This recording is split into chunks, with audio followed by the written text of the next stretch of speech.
রাষ্ট্রপতির পদ থেকে স্বেচ্ছায় পদত্যাগ করেছেন মোহাম্মদ শাহাবুদ্দিন। এরপর সংবিধান অনুযায়ী ভারপ্রাপ্ত রাষ্ট্রপতির দায়িত্ব নিয়েছেন জাতীয় সংসদের স্পিকার অবসরপ্রাপ্ত মেজর হাফিজউদ্দিন আহমদ। দায়িত্ব নেওয়ার পরই প্রশ্ন উঠেছে, তিনি কি রাষ্ট্রপতির সরকারি বাসভবন বঙ্গভবনে উঠবেন?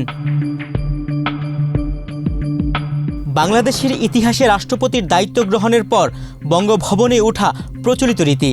তবে ভারপ্রাপ্ত রাষ্ট্রপতির ক্ষেত্রে এর ব্যতিক্রম রয়েছে। সাবেক স্পিকার ব্যারিস্টার জমির উদ্দিন সরকার ভারপ্রাপ্ত রাষ্ট্রপতির দায়িত্ব পালন করলেও তিনি বঙ্গভবনে স্থায়ীভাবে ওঠেননি। কেবল দাপ্তরিক কাজের জন্য বঙ্গভবনে যেতেন আর অবস্থান করতেন স্পিকারের সরকারি বাসভবনেই। সেই পথেই হাঁটছেন বর্তমান ভারপ্রাপ্ত রাষ্ট্রপতি হাফিজউদ্দিন আহমদ। শনিবার 25 জুলাই গণমাধ্যমকে তিনি জানান, রাষ্ট্রপতির দাপ্তরিক কার্যক্রম পরিচালনা করবেন বঙ্গভবন থেকে, তবে বসবাস করবেন জাতীয় সংসদ ভবন প্রাঙ্গণে স্পিকারের সরকারি বাসভবনেই।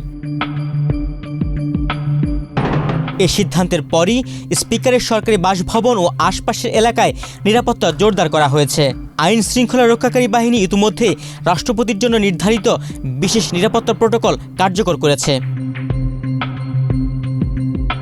তুহিন ভুইয়া, বাংলাদেশ প্রতিদিন। জায়গা কেনার পর কোনোদিন ভাবিনি বাড়ি দেখে যেতে পারবো। বাবা, তুমি করেছো জমি আর আমি করলাম বাড়ি। এখন থাকবে তোমার নাতি।